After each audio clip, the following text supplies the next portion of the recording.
Chapter 1.2.7 Message Queues, Asynchrony and Buffering. Imagine a busy restaurant during the dinner rush. Orders keep coming in. The kitchen is working at full speed, and yet customers don't stand next to the chef waiting for their meal to be cooked before they can even sit down. They place an order. They get a confirmation, and the kitchen does the work in the background. That invisible separation between taking the order and doing the work is exactly what message queues bring to software systems. When we say queue, we're not talking about something abstract. A queue is a real service, usually running on its own servers, whose job is to temporarily hold messages until someone is ready to process them. Your application doesn't become the queue. It simply talks to it, just like it talks to a database. Message queues are the quiet backbone of distributed systems. You rarely notice them when everything goes smoothly. But when traffic spikes, when services slow down, or when parts of the system fail, queues are often the reason everything else keeps breathing. At their core, message queues allow parts of a system to communicate asynchronously. That word sounds technical, but the idea behind it is deeply human. It simply means one part of the system can hand off work and move on, without waiting for the other part to be ready, healthy, or even alive at that moment. Let's make this tangible. A user places an order in a web application. Behind the scenes, a lot needs to happen. Inventory checks, payment processing, confirmation emails, analytics events, fraud detection. If the application tried to complete all of this before responding to the user, the experience would be slow, fragile, and frustrating. So instead, the application makes a different choice. It sends a message to a queue saying, "An order was placed." That message is usually very small. It doesn't contain the whole order logic, just enough information to describe what happened and what needs to be done next. Think of it as a task description, not the task itself, and immediately responds to the user, "Order placed." The heavy work doesn't disappear. It simply moves out of the critical path. A background worker will pick up that message later and handle the processing when it's safe to do so. And to make that crystal clear, you can think of a background worker as just another small program running quietly next to your application, whose only job is to take messages from the queue and do the work. That separation, that decoupling, is the true power of message queues. Quick recap. What to remember. A queue is a separate service that holds messages. It lets your user get a fast response now, while the heavy work happens later. The goal is simple. Keep the system responsive, even when work is messy. Now let's talk about the second problem queues solve, because it's just as important. Traffic is not smooth. Real systems don't receive work at a steady, predictable pace. They arrive in waves, flash sales, breaking news, lunch hours, Black Friday, election nights. Message queues act like shock absorbers. When too much work arrives too quickly, queues don't panic. They don't overload downstream systems. They simply hold the messages. Work waits safely until consumers can catch up at their own pace. In practice, this usually means there isn't just one consumer. There are many identical workers, all watching the same queue, each picking up the next available message when they're free. The queue decides who gets what, not the workers themselves. Without buffering, databases, APIs, and payment systems would collapse under sudden load. With buffering, the system bends instead of breaking. This is why queues are foundational to resilience. Two ideas you want to lock in. Asynchrony means the sender doesn't wait. Buffering means bursts don't kill you. Work waits safely in line. If you remember only 2 words from this chapter, remember those 2. By 2025, more than 80% of cloud applications rely on message queues in some form. Microservices architectures, event-driven systems, large e-commerce platforms. From Netflix shaping recommendations to Uber coordinating rides, queues are everywhere, quietly enabling scale without demanding attention. To understand queues deeply, it helps to simplify the problems they solve. Message queues give modern systems 3 superpowers. First, independent scaling. Producers and consumers no longer need to grow together. One side can scale up without forcing the other to keep pace. And here's the picture you can keep in your head. If orders double, you add more consumers, not more APIs. Second, failure isolation. If a consumer crashes, messages don't vanish. They wait. Failures stop spreading through the system like a virus. Third, traffic buffering. Queues absorb bursts so expensive or slow services don't get overwhelmed. One sentence summary. Queues let you scale independently, isolate failures, and absorb spikes. So the system bends instead of breaking. This is why queues fit so naturally with auto-scaling groups and cloud elasticity. They embody the DevOps idea of loose coupling, systems designed to evolve without collapsing under change. Before going further, let's gently introduce a small vocabulary you'll hear everywhere in interviews, architecture diagrams, and real systems. A producer is the part of the system that sends messages into the queue. A producer and a consumer don't have to be completely separate systems. Sometimes they live in the same code base, sometimes they are different services written by different teams. What matters is the role they play, not where the code lives. Think of a web API recording an order. A consumer is the part that reads and processes messages. Think of a background worker updating inventory or sending emails. A dead letter queue, often called a DLQ, is a safety net. If a message fails processing too many times, it's moved aside instead of blocking the main flow. Nothing is lost, and nothing is stuck forever. Without a dead letter queue, failures tend to disappear quietly. A DLQ makes failure visible. It turns something went wrong into something you can inspect, debug, and fix without stopping the entire system. FIFO, first in, first out, guarantees strict ordering. This matters for things like payments, where sequence is non-negotiable. At least once delivery means a message may be delivered more than once in rare cases. This is why processing logic must be idempotent, safe to repeat without causing harm, like charging a credit card twice. And one boundary is worth stating clearly because it prevents a lot of confusion. Queues can deliver duplicates, and preventing damage is always the application's responsibility. This is a mature takeaway. Queues can be reliable, but they are not magic. The queue delivers messages. Your application owns correctness. This isn't a flaw. It's a design choice that favors reliability over perfection. In distributed systems, it's often better to do something twice than to risk not doing it at all. Fan-out is when one message is delivered to multiple consumers at once, useful for broadcasting events like notifications. That's the full vocabulary you need. Everything else builds on these ideas. Minimal vocabulary to remember. Producer sends, consumer works, DLQ catches the can't process cases. FIFO protects ordering. At least once means duplicates can happen. Idempotency means duplicates don't hurt you. Now let's slow down and really feel the two ideas that define queues: asynchrony and buffering. Asynchrony means the sender never waits. It's like dropping a letter in a mailbox. You don't stand there until it reaches its destination. You trust the system to deliver it eventually. This prevents cascading failures. Asynchrony doesn't make failures disappear. It just changes where and when they show up. Instead of breaking the user experience, failures move into logs, retries, and queues, where they can be handled safely. If a consumer is slow or temporarily down, producers keep working. The system stays responsive.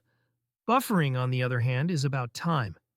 Queues can safely hold millions of messages during spikes. Consumers drain them gradually, smoothing pressure on databases and APIs. Together, these two properties make distributed systems survivable. Cloud benchmarks from providers like AWS show dramatic improvements when queues are used correctly. Latency drops and database queries can be reduced by 20 to 80%, depending on workload. Queues also come with myths, and clearing them up early saves real pain later. Queues are not databases. They are for flowing messages, not long-term storage or complex querying.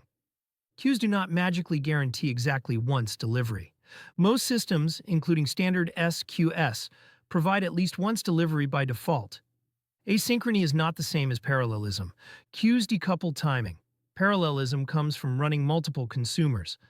Queues do not have infinite capacity. They have limits, visibility timeouts, and cost implications. And while queues are cheap, high volume without discipline can quietly inflate cloud bills. Now let's ground this in real systems.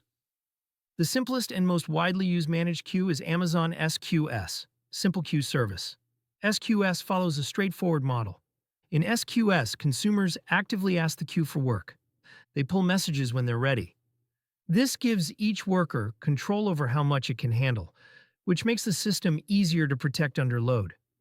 Producers send messages. Consumers pull the queue. Once a message is processed successfully, it's deleted.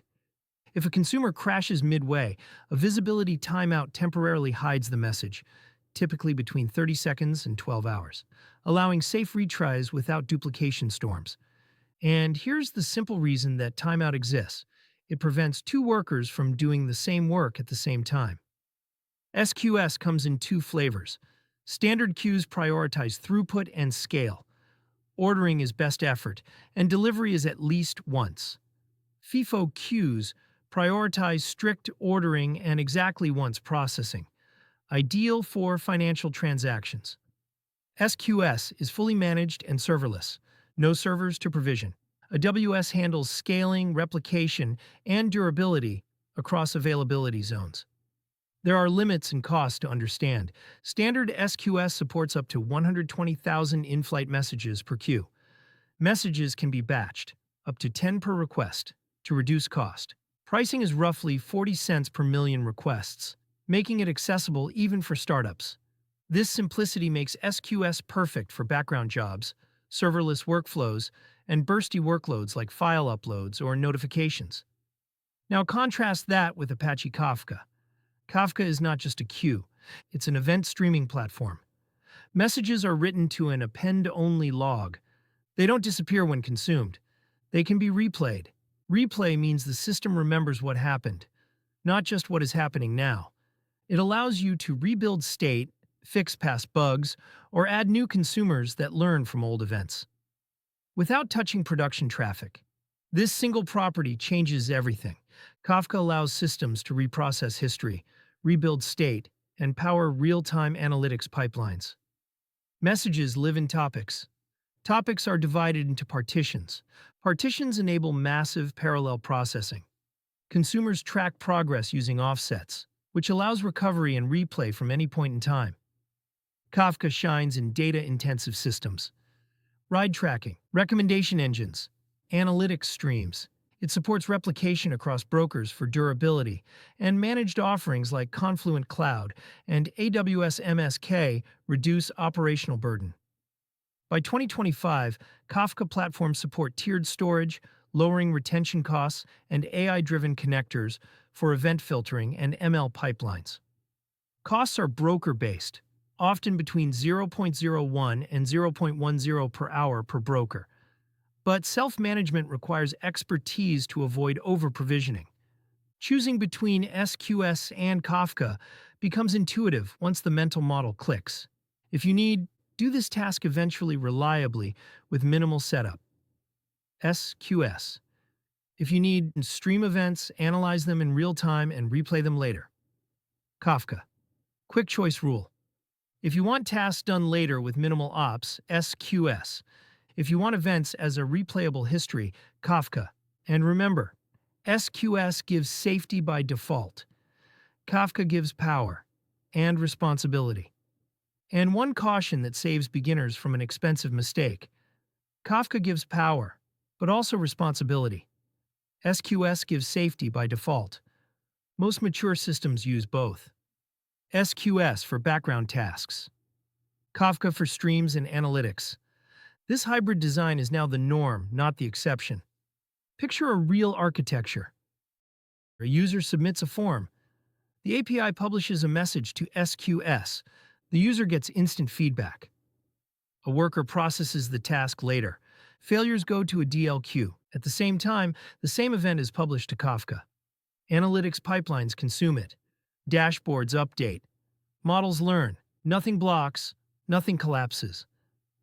This is how global systems operate today, from Shopify to LinkedIn. Finally, queues demand observability. You don't watch CPU first. A system can look healthy on the surface, while slowly drowning underneath.